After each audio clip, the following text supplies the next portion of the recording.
নমস্কাৰ কাৰেঞ্চন আসামলৈ আপোনালোকক স্বাগতম জনাই ষ্টুডিঅ'ত মই জ্যোতিস্মিতা শুকুৰবাৰে অনুষ্ঠিত হ'ল দ্বিতীয় পৰ্যায়ৰ লোকসভা নিৰ্বাচনৰ ভোট গ্ৰহণ প্ৰক্ৰিয়া অসমৰ মুঠ 5টা লোকসভা সমষ্টিত সুকলমে অনুষ্ঠিত হ'ল ভোট গ্ৰহণ প্ৰক্ৰিয়া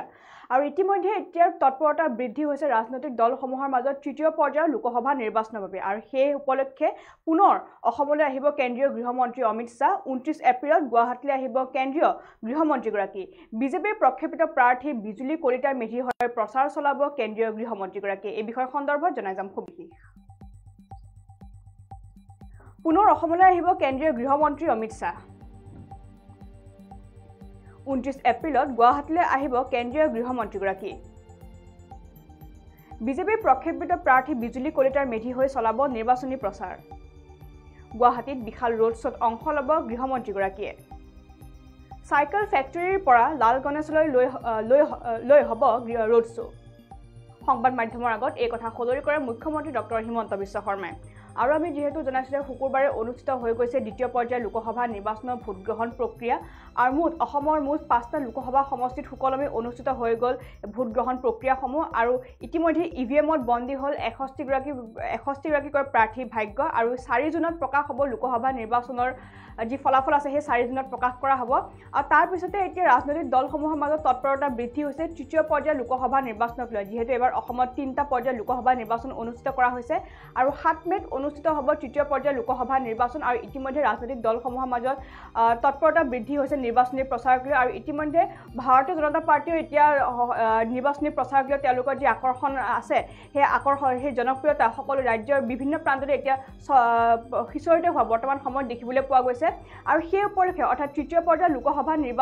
নিৰ্বাচনী প্ৰচাৰৰ বাবে এতিয়া পুনৰ অসমলৈ আহিব কেন্দ্ৰীয় গৃহমন্ত্ৰী অমিত শাহ বিগত কিছুদিন পূৰ্বে দ্বিতীয় পৰ্যায়ৰ লোকসভা নিৰ্বাচনৰ প্ৰচাৰৰ বাবে কেন্দ্ৰীয় গৃহমন্ত্ৰীগৰাকী অসমলৈ আহিছিল আৰু তাৰ পিছতে এতিয়া তৃতীয় পৰ্যায়ৰ লোকসভা নিৰ্বাচনৰ নিৰ্বাচনী প্ৰচাৰ চলাবলৈ অসমলৈ আহিব কেন্দ্ৰীয় গৃহমন্ত্ৰী অমিত শাহ আৰু 29 এপ্ৰিলত গুৱাহাটীলৈ আহিব কেন্দ্ৰীয় গৃহমন্ত্ৰীগৰাকী বিজেপিৰ প্ৰক্ষেপিত প্ৰাৰ্থী বিজুলী কলিতাৰ মেধি হৈ নিৰ্বাচনী প্ৰচাৰ চলাব কেন্দ্ৰীয় গৃহমন্ত্ৰীগৰাকী অৰ্থাৎ গুৱাহাটী লোকসভা সমষ্টি বিজেপিৰ প্ৰক্ষেপিত যিগৰাকী প্ৰাৰ্থী আছে বিজুলী কলিতাৰ মেধি সেই বিজুলী কলিতাৰ মেধি হৈ নিৰ্বাচনী প্ৰচাৰ চলাব কেন্দ্ৰীয় গৃহমন্ত্ৰীগৰাকী আৰু তাৰ বাবে গুৱাহাটীত বিশাল ৰোড শ্ব'ত অংশগ্ৰহণ কৰিব কেন্দ্ৰীয় গৃহমন্ত্ৰীগৰাকী আৰু জানিব পৰা মতে চাইকেল ফেক্টৰীৰ পৰা লাল গণেশলৈ হ'ব এই ৰোড শ্ব' অৰ্থাৎ চাইকেল ফেক্টৰীৰ পৰা লাল গণেশলৈ এই ৰোড শ্ব' হ'ব বুলি ইতিমধ্যে জানিব পৰা গৈছে আৰু সংবাদ মাধ্যমৰ জৰিয়তে এই কথা সদৰি কৰিছে মুখ্যমন্ত্ৰী ডক্টৰ হিমন্ত বিশ্ব শৰ্মাই যিহেতু শুকুৰবাৰৰ দিনটো দ্বিতীয় পৰ্যায়ৰ লোকসভা নিৰ্বাচন অনুষ্ঠিত হৈ গৈছে আৰু দ্বিতীয় পৰ্যায়ৰ লোকসভা নিৰ্বাচন অনুষ্ঠিত হৈ যোৱাৰ পাছতে মুখ্যমন্ত্ৰীগৰাকীয়ে সন্ধিয়া ভাগত ৰাজ্যিক বিজেপিৰ যি কাৰ্যালয় আছে সেই কাৰ্যালয় এখন বৈঠক অনুষ্ঠিত কৰিছিলে আৰু সেই বৈঠকৰ অন্ততে সংবাদ মাধ্যমৰ আগত আগন্তুক লোকসভা নিৰ্বাচন সন্দৰ্ভত বা নিৰ্বাচনৰ ভোট গণনা সন্দৰ্ভত কেইবাটাও গুৰুত্বপূৰ্ণ মন্তব্য উত্থাপন কৰা দেখিবলৈ পোৱা গৈছিলে আৰু তাৰ মাজতে কেন্দ্ৰীয় গৃহমন্ত্ৰীগৰাকীৰ কথাও উল্লেখ কৰিছে মুখ্যমন্ত্ৰীগৰাকীয়ে আৰু তেওঁ সদৰি কৰিছে যে 29 এপ্ৰিলত গুৱাহাটীলৈ আহিব কেন্দ্ৰীয় গৃহমন্ত্ৰী অমিত শাহ আৰু গুৱাহাটী লোকসভা সমষ্টিৰ যিগৰাকী প্ৰক্ষেপিত প্ৰাৰ্থী আছে বিজুলী কলিতা মেধি সেই বিজুলী কলিতা মেধি হৈ নিৰ্বাচনী প্ৰচাৰ চলাবলৈ আহিব কেন্দ্ৰীয় গৃহমন্ত্ৰীগৰাকী আৰু তাৰ বাবে ইতিমধ্যে প্ৰস্তুতি তুংগত উঠা দেখিবলৈ পোৱা গৈছে কেন্দ্ৰীয় গৃহমন্ত্ৰীগৰাকীক আদৰিবলৈ যিহেতু 7 মেত তৃতীয় পৰ্যায়ৰ লোকসভা নিৰ্বাচন অনুষ্ঠিত হ'ব অসমৰ মুঠ 4টা লোকসভা সমষ্টিৰ তৃতীয় পৰ্যায়ৰ লোকসভা নিৰ্বাচন অনুষ্ঠিত হ'ব আৰু সেই লোকসভা সমষ্টিকেইটা ইতিমধ্যে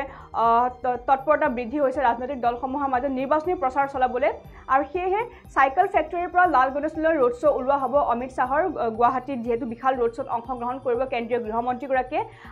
তথ্য জানিব পৰা মতে চাইকেল ফেক্টৰীৰ পৰা লাল গণেশলৈ লৈ যোৱা হ'ব এই ৰোড শ্ব' আৰু সংবাদ মাধ্যমৰ আগত এই কথা স্পষ্টভাৱে সদৰি কৰিছে মুখ্যমন্ত্ৰী ডক্টৰ হিমন্ত বিশ্ব শৰ্মাই